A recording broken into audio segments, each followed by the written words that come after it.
आम चुनाव 2024 के लिए चुनावी विषाद बिछना शुरू हो गई। सबसे अधिक लोकसभा सीटों वाले उत्तर प्रदेश पर सबकी नजरें हैं। इंडिया गठबंधन में अभी सीट शेयरिंग पर बातचीत का दौर जारी है। इस बीच सपा प्रमुख अखिलेश यादव और आरएलडी नेता जयंत चौधरी ने एक कदम आगे भी बढ़ा लिया।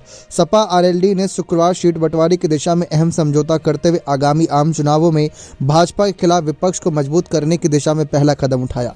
यूपी की मुख्य विपक्षी पार्टी सपा सीट शेयरिंग पर इन दिनों कांग्रेस के साथ बातचीत कर रही है, लेकिन कांग्रेस बसपा सुप्रीमो मायावती के आगे बेबस नजर आ रही है। उनकी मांग है कि बहुजन समाज पार्टी भी इस दल के साथ जुड़े और विपक्षी पार्टी की एकता को बढ़ाती नजर आए।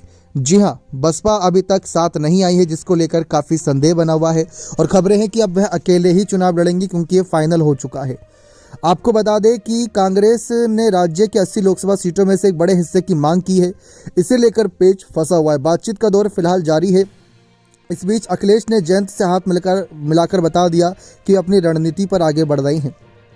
हालांकि सपा आरएलडी समझौता कोई हैरत की बात नहीं, क्योंकि दोनों पार्टियों की विरासत एक जैसी है। बसपा पर भी आते हैं, लेकिन पहले सपा और आरएलडी को समझें तो उनका वोट आधार भी कमोबेश ऐसा ही है। यादव, मुस्लिम, जाट, किसान, इस सब गठबंधन के मुख्य वोट के कहीं ना कहीं आगे एक धारक रहेंगे। इस राजनीतिक गठबंधन को पूर्व प्रधानमंत्री और कांग्रेस विरोधी राजनीति के दिग्गज नेता चौधरी चरण सिंह ने 1970 के दशक में यूपी में सफलतापूर्वक बनाया था। भले ही 2013 की सांप्रदायिक हिंसा ने इस समीकरण को नष्ट कर दिया, लेकिन गठबंधन पश्चिमी यूपी में प्रभावशाली बना हुआ है। 2019 के आम चुनावों में सपा आरएलडी बीएसपी गठबंधन ने इस क्षेत्र से 7 सीटें जीती थी। इस बार गठबंधन को बहुजन समाज पार्टी कमी खलेगी, जो इस क्षेत्र में महत्वपूर्ण असर रखती है। मायावती ने फिलहाल इंडिया गुट से दूरी बना रखी है। कांग्रेस सपा आरएलडी गठबंधन के अहम साथी हैं, लेकिन वे बसपा की भरपाई शायद ही कर सके। कांग्रेस विधानसभा चुनावों की तुलना में आम चुनावों में बेहतर प्रदर्शन करती है।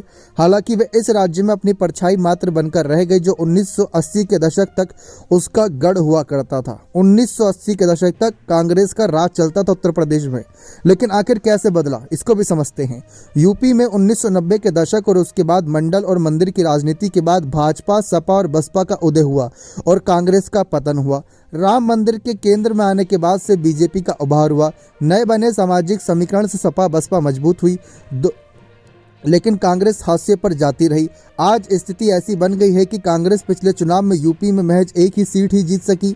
आज वह सपा के सामने चंद सीटों की गुजारिश करने पर मजबूर है। जी हां, वही हालत है कांग्रेस की बसपा के सामने भी, कि बसपा से मांग की जा रही है कि वह साथ आए। मतलब 1980 का दशक आप याद कीजिए, जब कांग्रेस बहुत ज़्यादा मजबूत थी, और आज एक ऐसे हालात बन गए हैं कि कांग्रेस को बसपा, सपा, रालोद सभी के आगे मजबूर होना पड़ रहा है। आखिर ये किसकी गलती की वजह से हुआ? आप खुद अंदाज़ा लगाइए कि कांग्रेस ने कोई ना कोई गलतियां की होंगी।